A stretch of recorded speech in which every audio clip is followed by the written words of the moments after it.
Today's class is about Indian philosophy.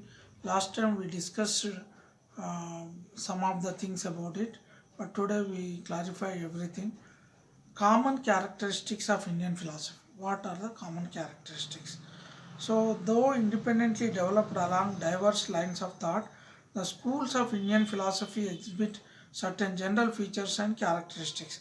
As mentioned, the Charvaka system advocates materialism and it is an exception to overall philosophical thinking of ancient India.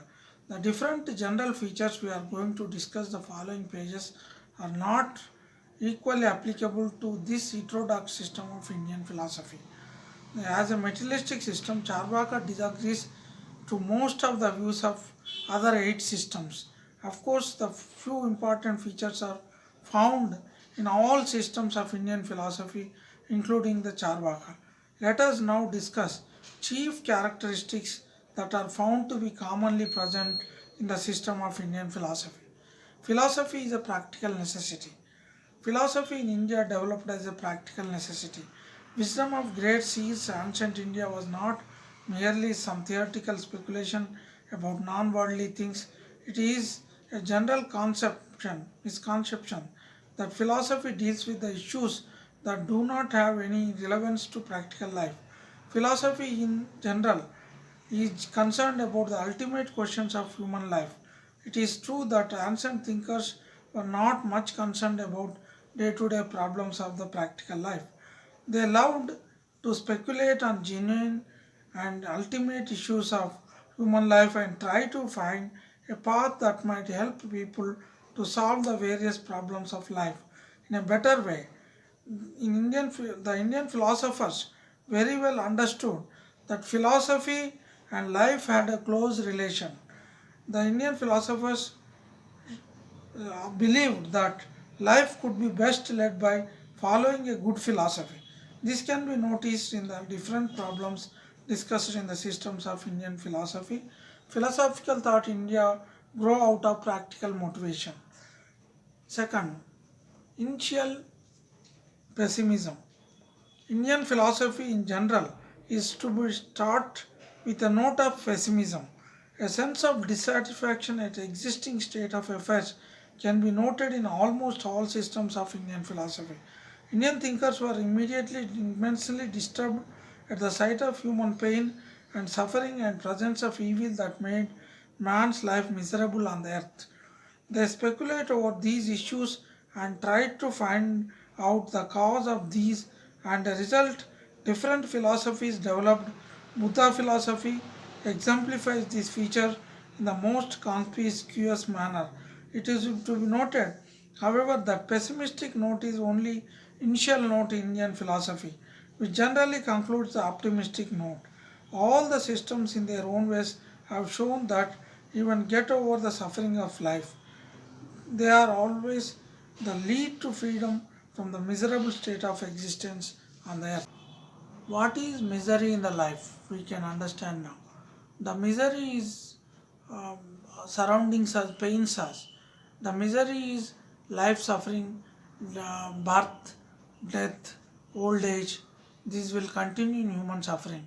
There is no day passes without suffering in the human life. Human life temporarily may look as as a joyful life, but if you see the permanence of life, it is full of sufferings. So this question is dealt by Indian philosophers in the pessimistic manner, but ultimately they believed in liberation, so it is optimistic also. Third one, belief in external moral order. Belief in eternal moral order is another feature of commonly found present in some systems of philosophy. Of course, with the exception of Charvaka, the only materialistic system flourishing in India. Indian philosophy believes the whole universe is being governed by, sustained by universal moral order. What is this universal moral order? A moral order is definitely makes sense that if we live helplessly or if we live meaninglessly, there is no meaning in the life. There is a eternal moral order means that moral order will cover every activity of human life. The moral order prevents us doing evil things and encourages us to do good things. If there is no eternal moral order, whatever action we do on the earth will become completely meaningless. So, eternal moral order is believed by all Indian philosophers. This moral order is eternal, it cannot be violated by anybody. No one can violate. Moral order, suppose some prime minister or some president of the country can violate this order. No one can violate this order. In Sanskrit, there is a proverb, Rajasya Narakam Dhvam. If somebody is a king, he will get hell only because his actions will be his actions repercussions will be there even after life. So moral order will be followed. Vedas, there is a concept which stands for such eternal inviolable moral order.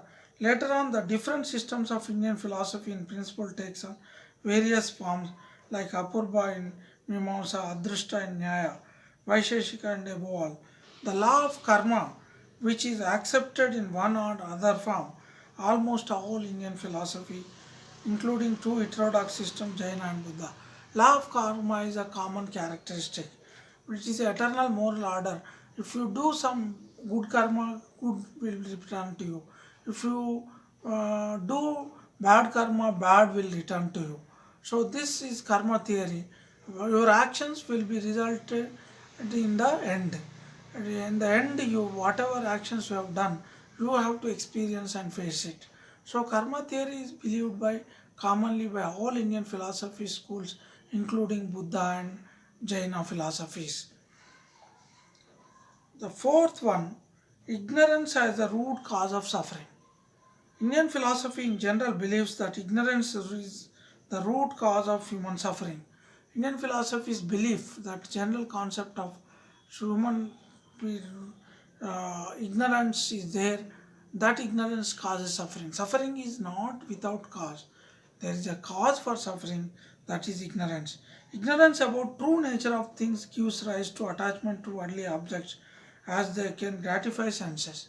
We will senses are there, five senses are very dangerous because they will, according to ignorance, they will follow into the maya, an illusion, and they will do the whatever they like. Suppose eyes are there, eyes may see evil things and good things, but it may be attached. Suppose if our loved ones are there, we will be attached to them. Senses are very difficult to come across. So this creates hindrance in the path of acquiring true knowledge of ultimate reality. Such attachment to objects of sense makes men slave to their desires. This creates hindrance in the path of acquiring true knowledge of ultimate reality. What is ultimate reality? You can say God. Ultimate reality is imperishable. So, because of our sensual desires, we are attached to the world, and that will create bondage, and you will never liberate from the world. That will lead to several iniquities, several bondages, and several problems also. This creates hindrance to the path of acquiring true knowledge of ultimate reality. It is a state of bondage according to Indian philosophical system. So it is, since you are attached to senses, you are bonded. So since you are bonded, you will never come freedom. Freedom comes from state can be obtained only through right knowledge of things. Freedom from this state can be obtained only through right knowledge of things. If you have right knowledge of things, you can attain the freedom. What is this freedom?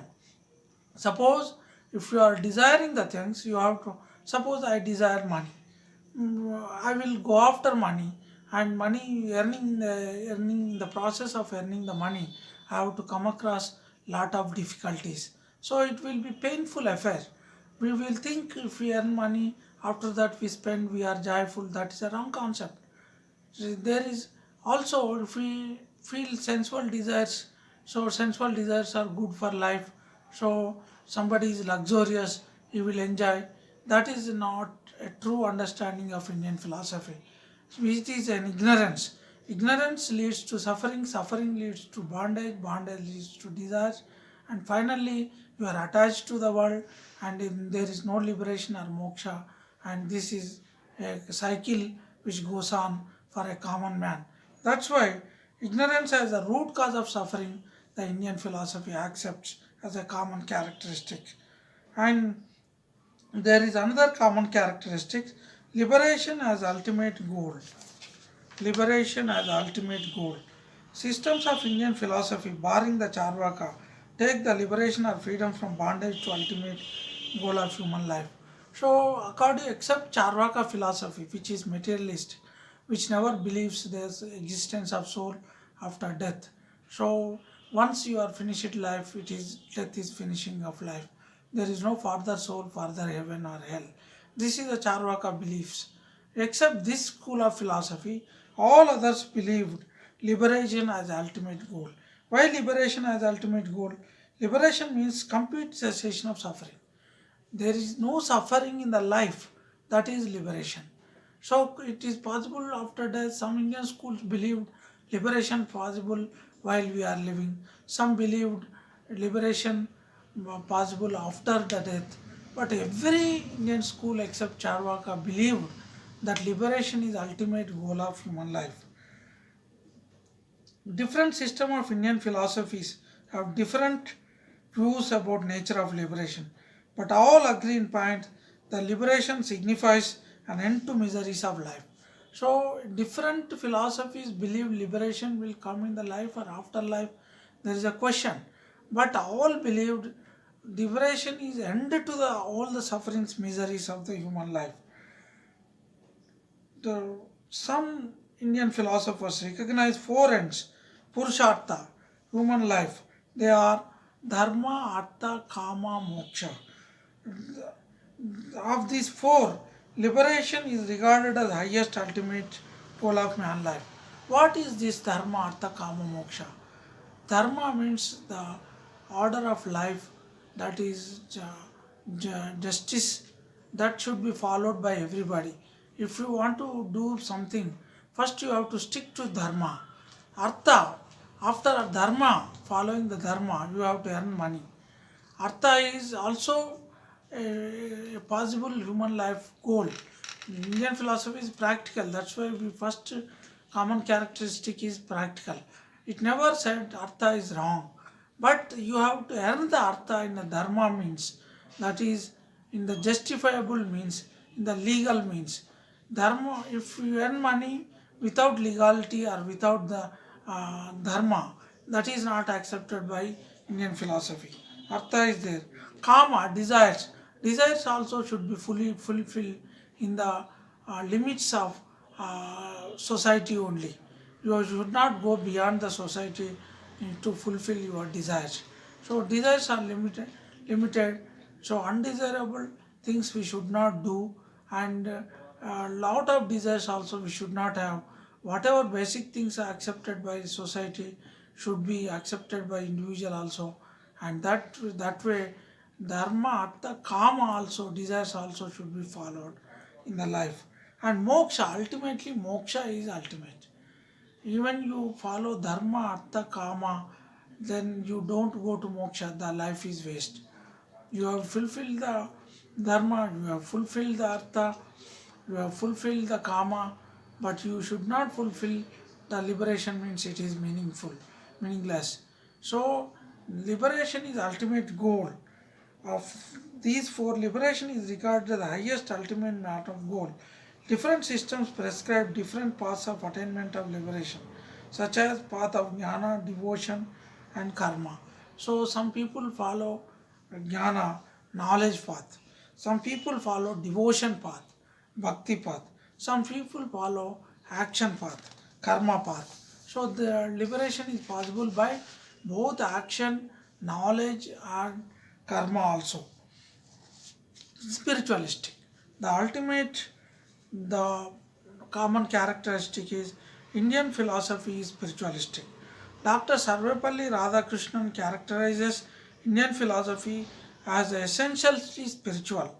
The great Indian philosopher Dr. Sarvepalli Radhakrishnan, former president of India also, he told the essential is spiritual. Indian philosophy is essentially spiritual. It accepted the spirit and soul. Indian philosophy is said to be spiritual because it regards spirit or soul as superior to body and matter. So, spirit and soul are superior to body and matter. Other materialistic philosophers like Charvaka never believed in the soul or any spirit. Except that school, all Indian philosophies believed soul or spirit. So, since they believed soul or spirit, it is called as spiritualistic. With the solitary exception of Charvaka system, Indian philosophy puts emphasis upon spiritual values and enjoys the life should led by the view of realizing these values. Spiritual values are very important. You have to attach to the spirituality and ultimately you have to liberate your soul and reach the God. That is ultimate realizing human values. The Charvaka system advocates materialistic philosophy and it is so an exception to Indian philosophy regarding this system feature. Already I told you Charvaka is an exception. It is a materialistic philosophy.